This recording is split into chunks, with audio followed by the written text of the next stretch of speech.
Assim, gente, eu queria conversar uma coisa com vocês sobre um negócio que vem me incomodando desde o filme do Flash.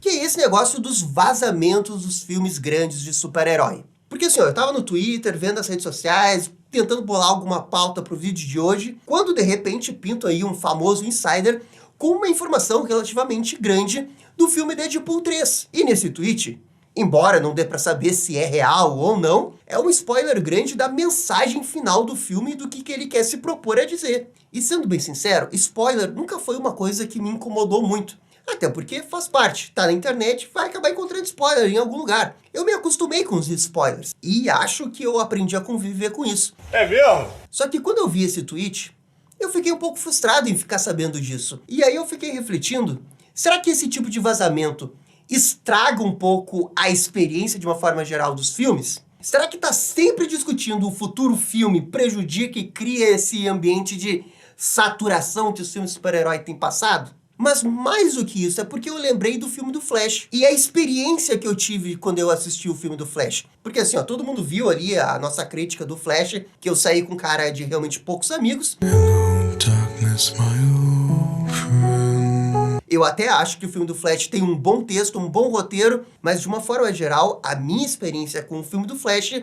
não foi legal. Especialmente o clímax do terceiro ato e os cameos. Muito os cameos. Só que, mais ou menos um mês depois, quando saiu a crítica aí do filme do Flash, eu comecei a refletir do quanto que eu saber o que iria acontecer no filme acabou prejudicando se eu iria gostar do filme ou não. Porque o filme do Flash, para quem não se lembra, teve um grande vazamento. E esse vazamento veio de mais de um ano atrás.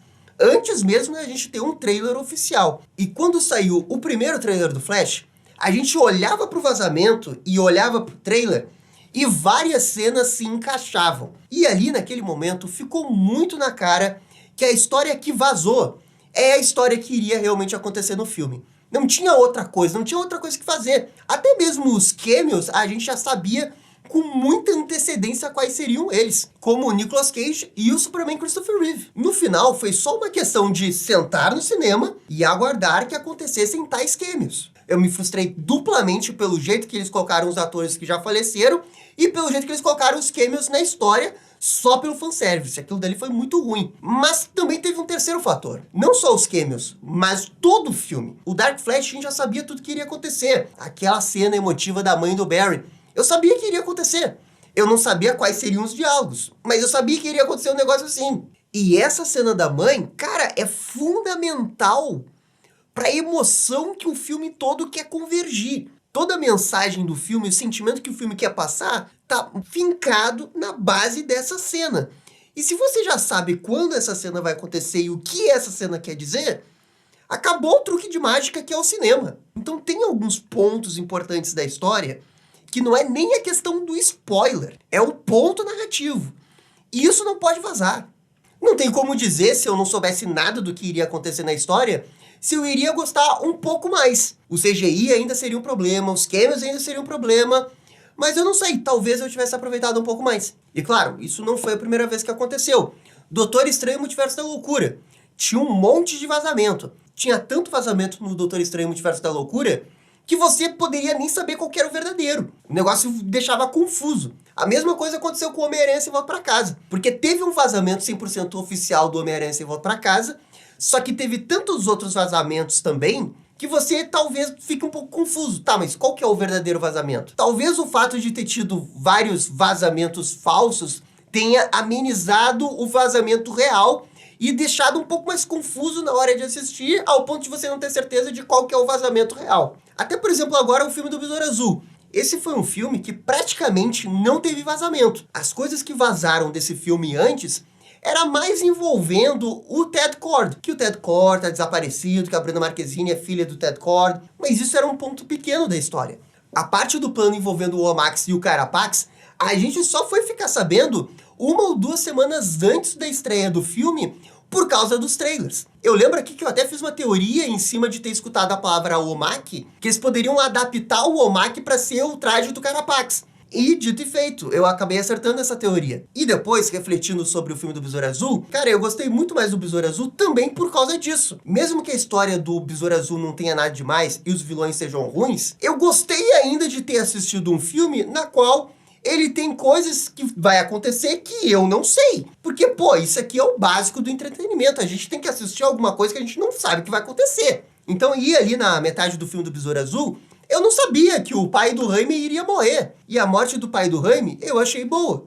Achei que ficou bem feito. Eu senti alguma coisa ali. Talvez se tivesse vazado antes, e eu tivesse conhecimento do vazamento, e na hora de assistir o filme eu sabia que, ó, vai chegar o momento que o pai do Jaime vai morrer, isso teria estragado mais um pouco o filme. Então, assim, ó, a nossa obsessão, tanto de youtubers quanto de insiders, em busca de views, em busca de notícias, em busca de informações para continuar comentando sobre essa roda que tem que girar, que é a roda das especulações de filmes de super-herói, que com certeza é a maior roda que se tem de especulativa em toda Hollywood, porque pode olhar aí o filme do Avatar 3. Não tem especulação em cima do Avatar 3. Ninguém especula antes do filme do Avatar 3.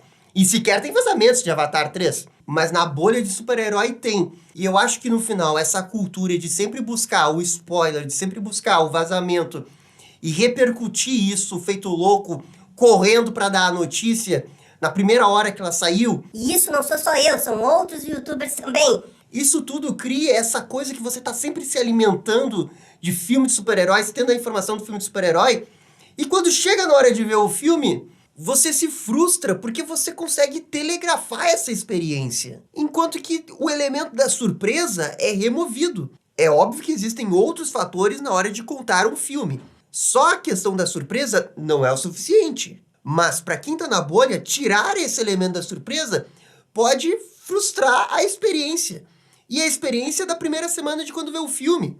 E justamente daquela bolha que talvez seja mais fãs, que acabe se frustrando e depois nem recomende o filme futuramente. E a melhor forma de experimentar qualquer filme, não só filme de super-herói, é você sem saber muita coisa sobre ele. E olha, eu não tô nem falando da questão do hype, de que o Multiverso da Loucura teve a expectativa de ter 500 milhões de cameos. Não é nem a questão da frustração de não acontecer algo que você quer. É a questão de que você assistiu um negócio e que você sabe cada ponto onde as coisas vão acontecer. É como assistir um episódio do Pokémon sabendo que a equipe Rocket vai aparecer no minuto 16 do episódio. E no minuto 19 ela vai sair decolando de novo, como sempre acontecia. E agora, isso pode acontecer de novo com o Deadpool 3. E o Deadpool 3, por conta do hype, por conta do Hugh Jackman, por conta do uniforme amarelo, por conta de ter esses supostos cameos do universo da Fox, obviamente o hype vai subindo e eu tenho a sensação que esse vai ser o grande lançamento da Marvel do ano que vem. Só que aí, quando você tem um negócio que tá muito grande, a especulação fica muito alta e os vazamentos começam a pintar. E agora, com esses vazamentos que eu já vi aqui, poxa, uma parte da experiência já foi estragada, se isso for real. Então, na minha opinião, esses vazamentos, principalmente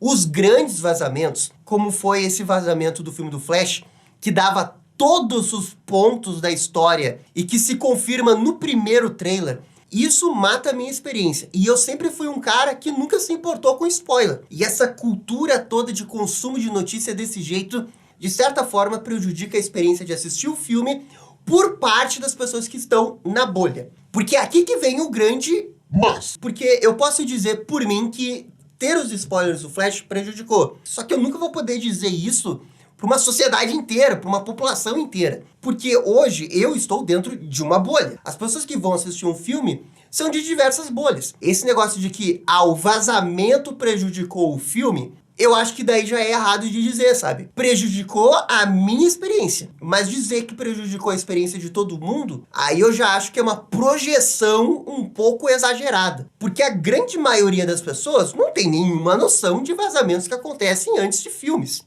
Aliás, eu diria que 95% do público que vai assistir filme no cinema não tem nenhuma noção de vazamento. O público que assiste canais no YouTube não deve dar 10% do público que vai no cinema hoje. Então eu acho que é uma parada que influencia muito mais as pessoas que estão dentro de uma bolha consumindo o tempo todo. Porque eu tô na bolha, eu também vejo outros conteúdos, eu também vejo outros canais do YouTube e vejo eles repercutirem os vazamentos de outros insiders da Marvel e da DC ou, sei lá, de Star Wars. E eu vejo que isso prejudica, mas eu vejo porque eu também quero ficar sabendo. Então é um dilema, sabe?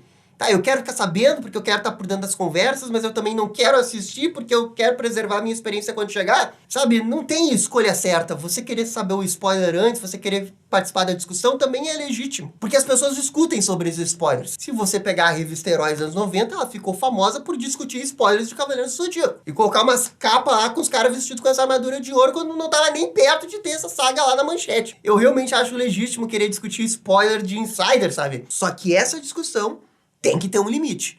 E, na minha opinião, o limite é esse envolvendo pontos importantes narrativos da história. Como esse envolvendo a cena da mãe no filme do Flash, que detalhava a mensagem inteira, a questão do tomate e até o tom da cena. E agora a gente vai ter o Aquaman Reino Perdido. Não sei de nada que vai acontecer no Aquaman Reino Perdido. Acho isso excelente. O que eu quero ter de informação do Aquaman Reino Perdido é o que os trailers me darem. Ah, o trailer deu spoiler. Beleza, aí o trailer tudo bem. Porque eu quero que o filme do Aquaman me surpreenda. Se o Arraia Negra matar a Atlana, matar o Aquababy, matar a Mera, eu não sei se vai acontecer, sabe? Mas se acontecer, eu quero ficar surpreso com isso. Principalmente nesses pontos importantes de história, que é exatamente o que prejudicou no Flash. Eu sabia o ponto da história que o Dark Flash iria aparecer. Eu sabia o ponto da história que a Supergirl iria aparecer e dar o choquezinho lá no Flash pro Barry recuperar os poderes. Eu sabia disso. Então não é só spoiler. Ah, Darth Vader é o pai do Luke Skywalker. Ok, isso é um spoiler. Talvez estrague você saber disso. Mas quando eu assisti o episódio 5 pela primeira vez, eu já sabia disso. E eu já saber disso acabou não estragando a experiência. Porque é um pontozinho da história. Mas se eu soubesse, antes de assistir o filme, que o Luke ia ficar preso no gelo, que ia aparecer o fantasma do Obi-Wan, que depois ia ter a invasão lá do Ed Hot, que o Luke Skywalker ia pra Dagobah, ia treinar lá com o Yoda, ia aparecer o Darth Vader, né, com a sombra, com o rosto do... Se eu soubesse todos esses plot points, com certeza o episódio 5 ia ser uma experiência ruim pra mim. E que foi o que aconteceu. Esses grandes vazamentos não podem acontecer mais, gente. E tudo bem, aqui esse Insider ele não deu assim um grande vazamento, mas ele deu tipo a mensagem principal do filme. Poxa, tomara que não seja isso. Eu torço pra que essa informação esteja errada agora. Ah, Gabriel, mas sempre vai ter vazamento, não tem como fugir disso. E assim, eu entendo. Esse é o trabalho duro. Porque sempre vai ter o vazamento. E às vezes é um vazamento gigante, como esse do Flash, como aquele do Homem-Aranha se volta pra casa. Só que é aí que eu digo que não dá pra deixar vazar grandes pontos da história. Ah, mas vazou que o Homem-Aranha vai morrer no Homem-Aranha 4. Tipo, ok, pode vazar isso. Só que até o filme sair, você nunca teria certeza absoluta que isso iria acontecer. Você ainda teria uma boa experiência, mesmo sabendo que talvez fosse vazar alguma coisa. Mas se contassem pra você que o Homem-Aranha iria ser pego pelo Venom, o Venom iria arrancar a roupa do Homem-Aranha e depois iria pegar as garras dele e arrancar o pescoço do Homem-Aranha fora, isso estraga a experiência, porque daí você sabe exatamente o que vai acontecer enquanto você está assistindo o filme. E é esse tipo de coisa que não pode acontecer. E se acontecer, pô, aí tem que torcer para que tenha um outro vazamento, que seja um vazamento falso, e as pessoas fiquem na dúvida de qual que é o vazamento real. Que foi o que aconteceu com o Homem-Aranha e volta pra casa. Tentando responder a pergunta do vídeo, esses vazamentos estão matando os filmes de super-herói? Pra mim, a resposta é sim, individualmente. Só que, claro, isso no nível individual. Num nível que justifique um filme flopar, ou que justifique a frase de que o gênero de super-herói está saturado, isso eu não concordo. Não vou tão longe aí. Mas que prejudica um pouco, prejudica. Só que assim, ó, eu também queria a opinião de vocês, porque isso daqui também é só minha opinião. Não tô querendo justificar a flop do Flash porque vazou. Não, flopou por muitos outros motivos. Não tem como você encontrar um único motivo para o filme ter ido mal. No passado teve filmes que vazou um monte de coisa da história e não foram prejudicados. Assim como teve o contrário. Faz parte. Mas para esses filmes de super-herói que estão sempre com os holofotes apontados para eles, o pessoal tá sempre discutindo o que pode acontecer e sempre discutindo os vazamentos, cara, é melhor não ter certeza absoluta dessas coisas que vão acontecer no filme. Mas isso daqui é só a minha opinião. Comentem aqui se vocês acham que isso tá realmente estragando os filmes de super-herói. E no mais, gente, é isso daí. Muito obrigado e dá-lhe descer. E essa foi a discussão sobre a questão dos vazamentos de filmes de super-heróis. E aí, gostaram? Não gostaram? Deixem suas opiniões nos comentários. E se curtiram o vídeo, deixe aquele joinha e inscreva-se no canal para ficar sabendo absolutamente tudo sobre Batman. Obrigado, gente, e até a próxima. Tchau, tchau.